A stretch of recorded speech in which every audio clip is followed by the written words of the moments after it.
Assalamualaikum warahmatullahi wabarakatuh. Waalaikumsalam warahmatullahi wabarakatuh. Jumpa lagi kita di podcast SMP 36 Kota Bekasi. Luar biasa. Di perpustakaan SMP 36 Kota Bekasi. Kali ini saya dihadiri oleh narasumber Kiai kita Bapak Haji Jamaluddin. Iya. Alhamdulillah sudah hadir.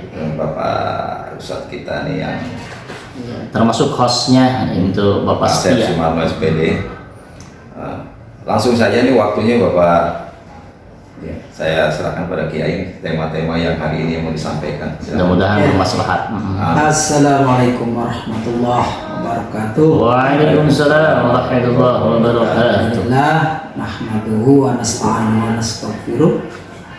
Wa na'udzu billahi min shururi anfusina wa min sayyiati a'malina may yahdihillahu fala mudilla lahu wa may yudlilhu fala hadiyalah. Asyhadu an la ilaha illallah, asyhadu anna Muhammadan abduhu wa rasuluh. Allahumma shalli ala sayyidina Muhammadin wa ala alihi wa ashabihi wa man tabi'ahu bi ihsanin ila yaumil abqa, amma ba'd. Yang saya hormati saudara kita, saudara Asep, yang lainnya, mudah-mudahan kita dalam keadaan sehat ya. Amin, amin. Dan kita selalu mendapat rahmat dari Allah Subhanahu wa ta'ala. Amin ya Allah. Kesempatan yang bahagia ini kami sedikit akan menyampaikan dalam rangka balighani walai, sampaikan satu ayat.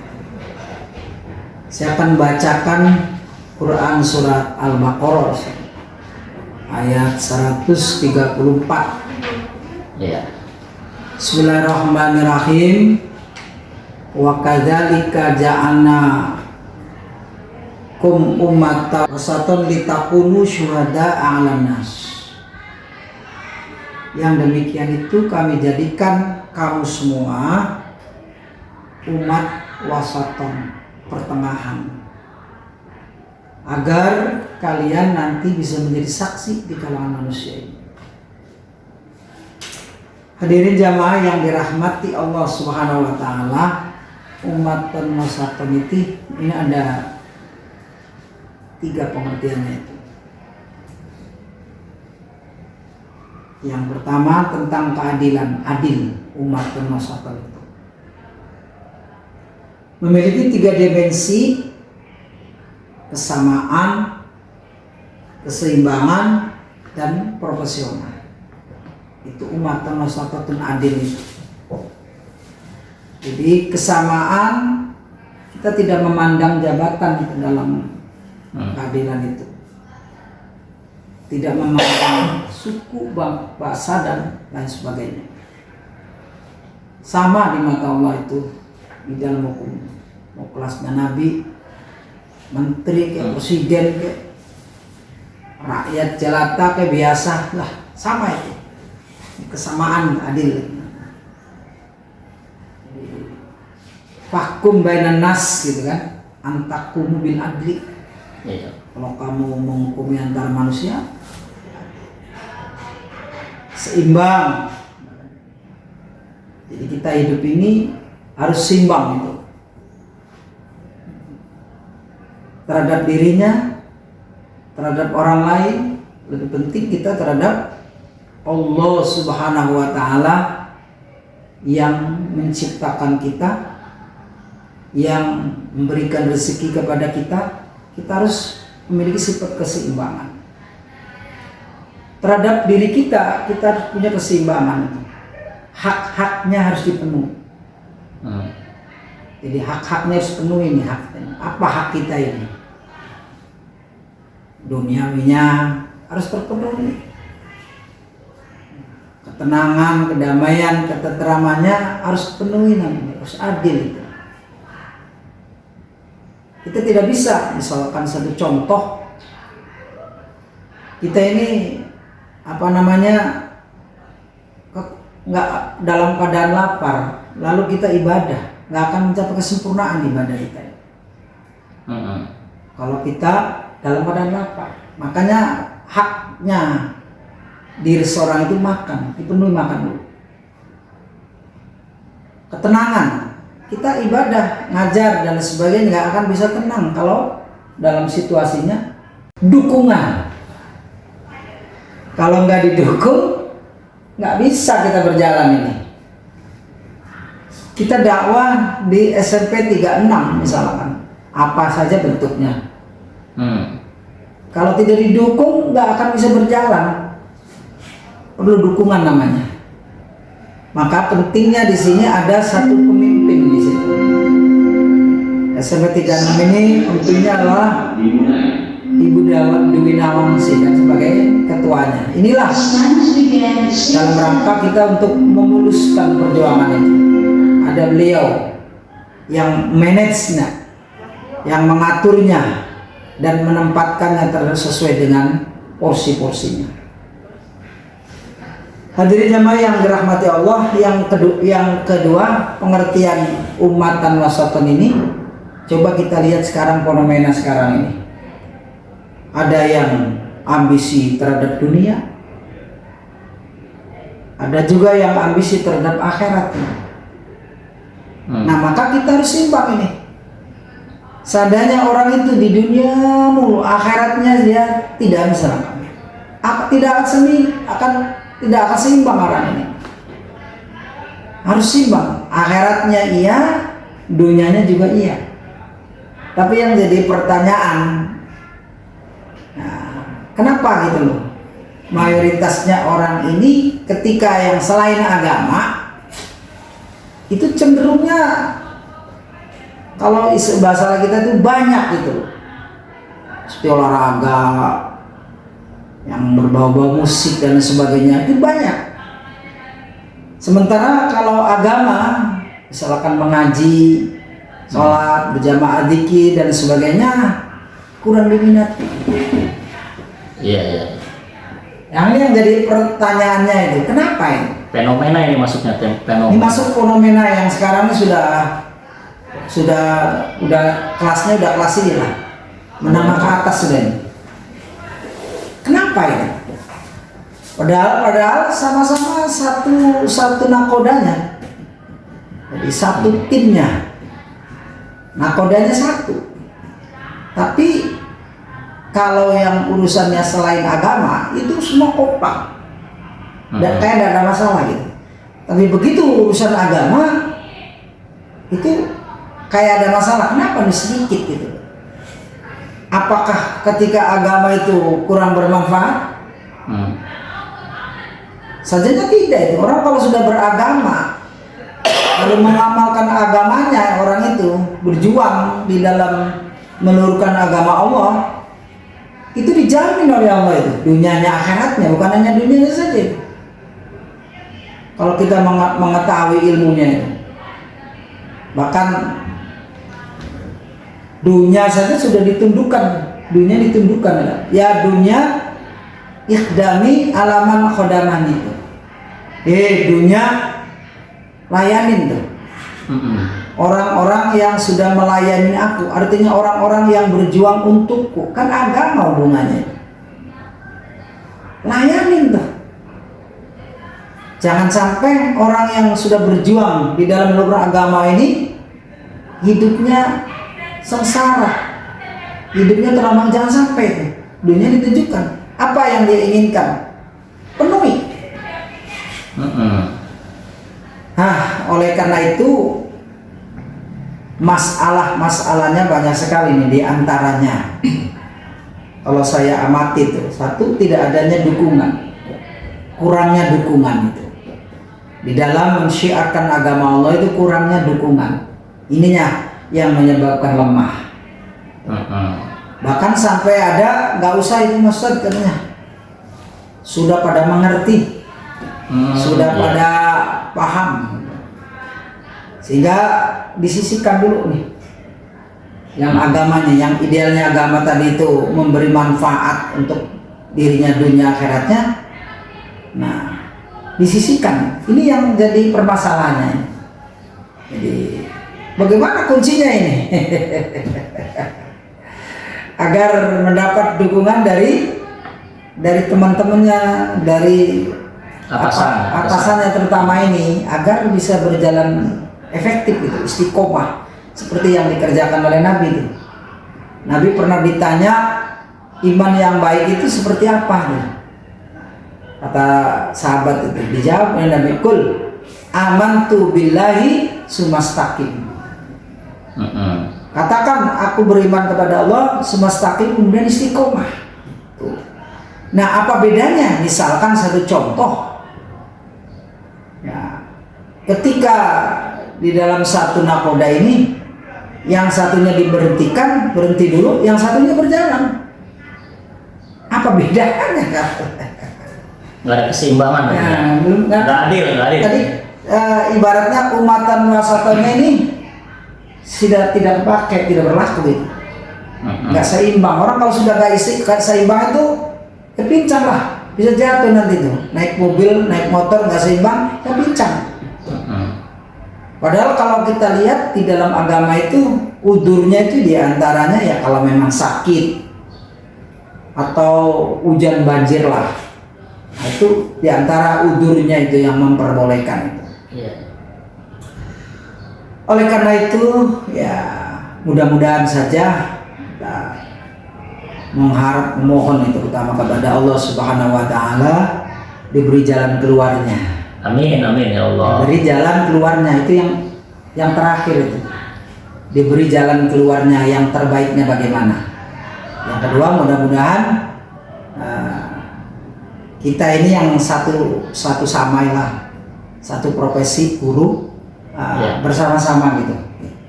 Jadi kan di situ la islama illa bil jamaah. Bukan dikatakan Islam kalau belum bersama-sama itu. Belum Islam itu. Baru namanya saja KTP kalau dia masih belum bersama-sama. Inilah pentingnya kebersamaan itu. Wala jama'ata illa bil imarah, dan belum sempurna juga, belum seimbang juga itu kalau jamaah ini belum ada pemimpinnya. Wala imarata illa bil ta'ah, dan juga belum seimbang seorang pemimpin kalau belum melaksanakan umatan wasatan, keadilan itu. Keadilan ya. Kebersamaan ini bersama, punya hak yang sama, kedudukan yang sama, maka harus diprioritaskan hak yang sama. Jadi adil itu yang kuncinya. Nah, itu tuh. Sampai situ dulu. Apa lagi? Saya melihat dari Pancasila sila yang kedua, keadilan sosial bagi seluruh rakyat. Iya. Jadi gimana? Kita nggak terlepas kayaknya memang Bung Karno pada saat itu mengambil dari Al-Quran juga rupanya. Iya. Ya, Kayaknya Pak begitu. Ustadz gimana apanya? Kayaknya kita suruh nyanyi dulu ada, karena kita pembahasannya bersuku-suku berbangsa-bangsa, ada nyanyiannya Punjangga dari Kong Haji Rumah Irama ada. Oh boleh. Bisa boleh. coba. Biar menarik. Saya lagi senang lagi menunggu ini. Ya. Menunggu. Sekian lama. Waduh, luar biasa. Aku menunggu untuk kedatanganmu. Waduh. Aduh. Ini. Mana Ustaz, tanggapannya Ustaz. Lanjut dulu. Masih lanjut. Telah berjanji untuk jumpa di sini. Datanglah, kedatanganmu ku tunggu telah lama ku menunggu. Artis yang terpendam. Ya, lagi menunggu keadilan. Ini kan temanya hari ini keadilan. Judulnya keadilan. Umatan wasaton, jadi umat yang adil. Ya, Ustaz, tanggapannya bagaimana tadi? Ustaz? Ya itu, jadi sudah Pandangannya. bagus disampaikan gamblang ke kita. Terima kasih. Lalu mudah-mudahan bisa umatan wasaton buat kita pencerahan. Amin. Saya kira kalau menurut saya berdasarkan ekonomi darat ya, maka keadilan itu memang tidak ada di dunia ini kalau kita bicara pada manusia, benar? Iya, kadang-kadang begitu, nggak bisa adil. Orang bunuh 100 orang dia di penjara doang, nggak adil. Memang di dunia orang membunuh kayak digajah ribuan orang Paling dia dibunuh satu orang. Sekarang lagi ramai juga sudah. Jadi nggak ada adil-adilnya di dunia ini. Ini yang mau kita bahas ini. Iya, kita terisik dulu nih, gimana nih selanjutnya mau kita. Penyebabnya apa kira-kira? Iya, ya, ini gimana ya? Susah keadilan nih. Kayak karakternya dulu, Ya. apa adabnya dulu, apa nih? apa ilmunya dulu. Bagaimana? Jadi Ya, ilmunya dulu, tahu dulu. Jadi yang namanya adil itu keseimbangan, yin yang. kemudian kesamaan, Ya, proporsional. Tiga itu harus punya dulu ilmunya. Keseimbangan, kebersamaan, proporsional. Artinya proporsional itu harus taat terhadap hukum walau bagaimanapun juga. Iya. Misalkan masuk ke masjid, lepas sepatunya terus lepas semua, mau jenderal kayak mau presiden kayak lepas sendalnya. Belakangan ya di belakang ya, walaupun presiden kayak dia mau sholat masuk ke masjid ini, dia datang di belakangan, jadi belakang. Nah ini tiga hal ini harus dipahami: keseimbangan, kebersamaan, profesional. Profesional itu taat kalau udah hukum sudah yang berbicara, Allah yang sudah menentukan, Nabi yang sudah menekan, itu tidak boleh apa namanya gugat sudah.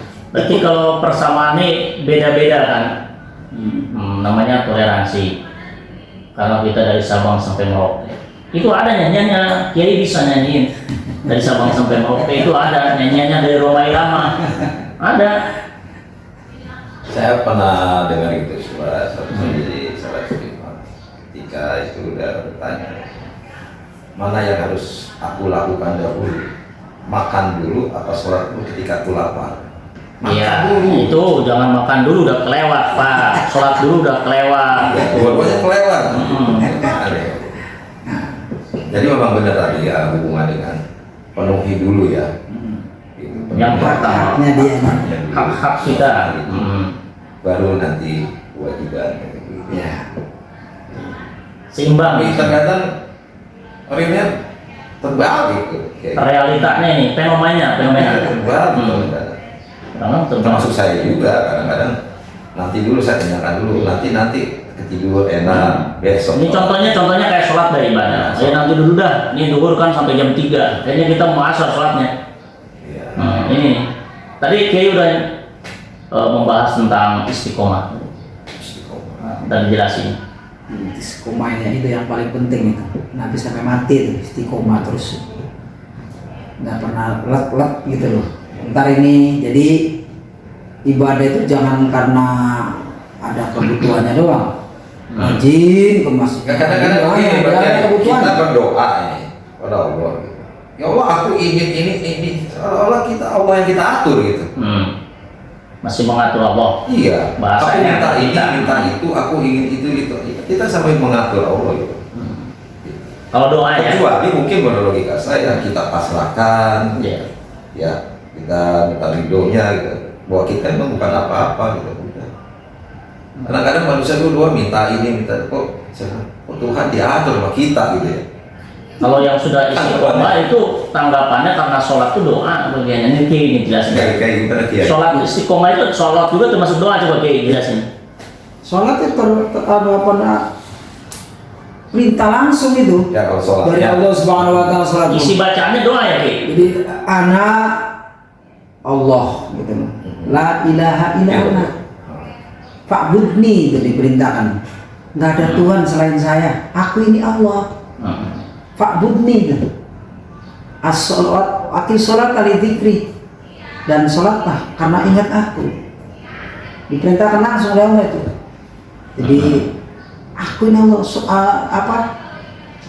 sembahlah wa'budni. Akil sholat kali dzikri. Sholatlah karena ingat aku tuh.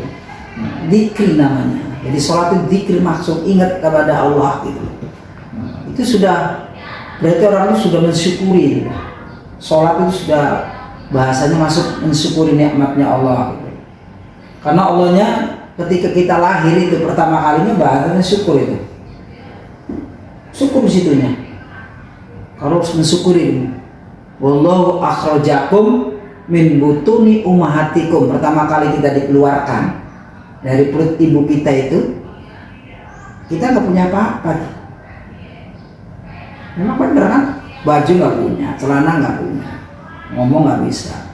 Wajal sam'a wal absor wal ifdata, lalu diberikan itu pendengaran, modal supaya mendengar, penglihatan supaya bisa melihat, akal pikiran supaya bisa mengkaji, bisa mempelajari, memahami. Istrinya lakukan syukur supaya kamu bersyukur. Tuh kalimat itu syukur. Jadi sholat itu buat bersyukur. Syukur termasuk syukur. Jadi yang bahasanya pertama kita dikeluarkan dari perut ibu kita itu syukur, di sini bersyukur. Kaitan dengan doa, kaitan doa, sholat Ya, kaitan dengan doa. itu yang kita minta. Karena kita minta inti ini, daripada sholat itu, bacaan-bacaan di dalam sholat itu semuanya doa. Doa. Dari mulai takbir, dari mulai doa kita sampai semuanya isinya doa semua. Lengkap itu sudah ada, urusan dunia, akhirat, apa saja ada di semua di bacaan sholat itu. Makanya sholat dikatakan doa. Doa itu apa mananya? Dari bawahan ke atasan. Nggak ada lagi tingkatan yang lebih atas ini. Itu doa namanya. Kalau tingkatannya sama, berarti bagaimana dengan misalkan ada orang yang sholat, ketika sujud dia berdoa, setelah terlihat salam dia tidak lagi perlu berdoa, kira-kira baik atau tidak sujud itu? Doa tambahan ini. Jadi doa itu kalau kita nggak berdoa, ada dikatakan termasuk orang yang sombong, ngolong orang yang sombong itu. Kalau orang nggak, karena ada juga yang menyatakan kalau ketika kata sholat, pada saat sujudlah kita itu. Gimana nih Pak? Mana Pak? Iya, oke. Ketika dalam keadaan sujud kita doa dalam sholat, di luar sholat pun kita tetap berdoa. berdoa kepada Allah Subhanahu Wa Taala. Karena dalam waktu itu masih ada, ibaratnya itu belum terpisah Antara sholat dengan antara doa. sholat dan doa itu belum terpisah, masih di dalamnya di situ tuh. Jadi konteksnya habis assalamualaikum itu dilanjutin doa. Dengan dikir doa, Ya. gitu kan? Karena boleh. termasuk doa yang paling bagus setelah sholat itu. Oh, subhanallah, luar Apa biasa. yang kita inginkan? Nah, justru kalau kita nggak berdoa, disangka sombong. Apa kamu sudah hebat, sudah cukup dah, sudah pintar dah, sudah kaya dah, nggak minta sama saya. Mungkin itu lebih diingatkan ya, kalau doa itu lebih mempasrahkan diri ya, bukan mengatur, artinya kadang-kadang kita ada minta yang di dunianya gitu kan, Emang udah terinclude. Jadi yang harus diistiqomahkannya, titik terakhirnya adalah sholat berarti. Karena ada doa dalamnya, ada syukur juga kata kita. Karena sholat yang paling pertama memang modal pertama. Saya nggak bisa membayangkan kalau sholat itu 50 rakaat, Iya. 17 aja. Asal-asalnya begitu. Kuncinya ya di sholat. Kalau sholatnya baik, yang lainnya baik udah pasti. Kalau sholatnya tidak baik ya pasti yang lain tidak baik. Nah, ini masuk ke keadilan tadi kayaknya. Ini seru nih. Itu Iya, karena masalah nggak baik. Itu absolut. Kalau sholatnya nggak baik, pasti nggak Kalau baik. sholat tidak baik, Pasti sudah deh 100% udah nggak baik itu orang. Apalagi yang sering ditinggalkan sholatnya. Waduh. Berarti orang ini apa namanya, baik secara lahir, berarti sudah tidak baik ini. Urusan apa saja tidak baik ini orang ini. tapi memang susah ya. Apa yang kita bicarakan sama perilaku itu kan harus seimbang ya. Ya, memang susah. Kadang-kadang saya bicara baik pada anak juga, kadang-kadang saya galak. Iya. Kadang-kadang Ya, karena lupa juga saya. Udah biasa itu manusia kan sifatnya lupa. Salah. Makanya untuk mengingat itu istighfar aja. Tadi kata Kiai kan ada bahasa kita itu harus kerjasama, namanya itu bareng-bareng. Ya sholat itu harus berjamaah maksudnya. Makanya kalau berjamaah di kita nih berjamaah pasti ada akhlak efeknya itu nanti dia mau berjamaah. Kan pertama itu emang dipaksa loh. Tingkat pertama kita dipaksa berjamaah, harus berjamaah. Karena lama-lama dia sudah menjadi biasa. Pertama dipaksa dulu. Paksa, sudah apa paksa ini, paksa di sholat kita kudu harus berjamaah, dipaksa dulu. Terus setelah itu baru itu bisa terus menerus bisa istiqomah. Ada nggak kaitannya Kiai dengan kita sering misalkan dipaksa ataupun kita udah terbiasa sholat jamaah ini, efeknya ke panisasi, kita jadi mengedepankan jamaah, mengedepankan dialog, mengedepankan diskusi gitu kan. Syariat Islam memakai kan. Karena kita sudah biasa jamaah dari sholat nih dibentuk. Kira-kira ada nggak kesana? Maksudnya pada yang ada apanya nih? Jadi orang udah biasa jamaah nih, lalu nanti ada nggak efek untuk Terapkan sehari-harinya di masyarakat. terapkan tuh. Jadi Dan nanti jamaah. dari sholat itu bisa digambarkan yang lain. Bukannya sholat saja, wah ini bersama ini. Iya. Ruku-ruku sama, sujud-sujud sama. Iya. Jadi kalau orang ini hidup ini indah. Kalau orang bersama itu sudah indah, jadi nggak ada dirinya yang merasa lebih hebat, lebih tinggi sama ini. Nah, itu tadi kan ini pembahasannya tentang wasatun itu pembahasan wasatun. Jadi indah nanti, hidup ini indah. Dilihatnya juga bu bersama-sama ini orang ini. Dan tidak ada lagi yang cemburu ini, cemburu sosial, dah karena bersama-sama. Iya, iya. Ya kan, makan bersama. Jadi nggak ada kesenjangan ya, Ki? Nggak ada, Nggak ada kesenjangan. Nikmatnya itu, keindahan apa nikmat cara bersama itu. Jadi harusnya dari sholat, lalu sholatnya jamaah itu harus ada mengefek ya, efeknya. Gitu tuh Pak. Jadi implementasi dalam kehidupannya harus mengedepankan jamaah, jamaah berjamaah, diskusi, dialog, gitu. Musyawarah, Ya, kira-kira begitu. musyawarah dan mufakat juga kan Iya. ada. Saya pernah belajar itu, saya ingat dulu tuh ya, pelajaran pendidikan moral Pancasila itu. Ya dulu mau ada PMP. Dan itu Pak, zaman kami dulu itu, Pancasila satu ketuhanan yang Maha Esa. Itu ada satu butirnya tuh, butir-butirnya dijelaskan dulu. Dari satu itu. Iya, beberapa poin. Jadi nggak selesai gitu. Kalau sekarang Pancasila 1 sampai 5 selesai. Maksud saya penerapannya bagaimana? Ya. Akhirnya terbentuk kan tuh akhlak atau siswa berkarakternya itu. Memang sih kalau di sekolah waktu itu sebentar ya, terutama di rumah gitu.